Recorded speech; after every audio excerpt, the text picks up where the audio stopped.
Health experts love to say that sitting is the new smoking. And they're right, it links to a lot of diseases.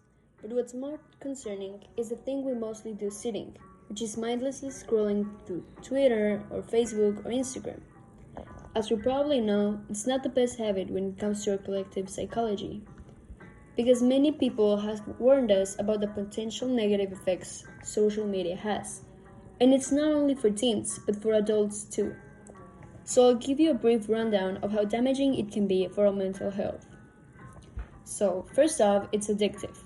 All of us know that any kind of addiction is harmful, right? Even if it doesn't look that way.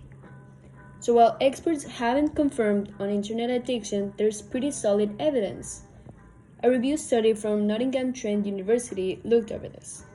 The authors concluded that it may be plausible to speak specifically of Facebook addiction disorder, because addiction criteria such as neglect of personal life, mental preoccupation, escapism, and etc. appear to be present in some people who use social networks excessively. So, what does this tell us?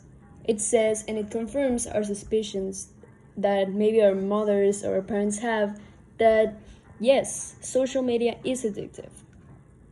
Also, the more we use social media, the less happy we seem to be. Rather than enhancing well-being, social networks predict opposite results. In fact, it makes us feel even more isolated.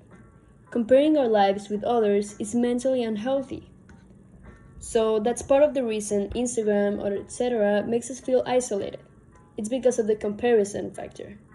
We fall into the trap of comparing ourselves and make judgments on how we measure up. Even if we feel better than others, it's still unhealthy. Any comparison, whether it's downwards or upwards, is bad. We get caught in the delusion of thinking it will help. Part of the unhealthy cycle is that we keep coming back for more. Like a drug, we think a fix will help, but it only makes us feel worse. One study looked at how people feel after using Facebook and how they think they feel going in. Like other studies suggested, the participant in this one almost always feel worse after using it, compared to people engaging in other activities. If we, for example, feel bad and then go to our friends or our family's house, we of course end up feeling even better than when we came in, usually of course. What I just said sounds like a pattern of addiction. Always coming back for something we think will feel better, but we always end up feeling worse. It doesn't help in any way. Now, all this isn't to say that there's no benefit to social media. Of course, it keeps us connected through great distances, and sometimes it reconnects us to people we usually don't speak to or have no connection to. Say your friend posts something that you're also interested to, and you haven't talked to them for a few years or a few months. It connects us back again. And it's especially great for times like in this quarantine, right? I mean, we can't talk to each other in person, so social media really helps. But getting on social media when you have time to kill, or even worse, when you need an emotional boost, then it's a very, most likely a bad idea. Studies have found that taking a break boosts psychological well-being.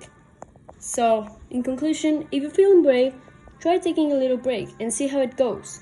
Who knows, maybe you end up not needing it anymore. But if not, just maybe moderate yourself and take time. One day you won't feel so dependent on it. It's fine anyway.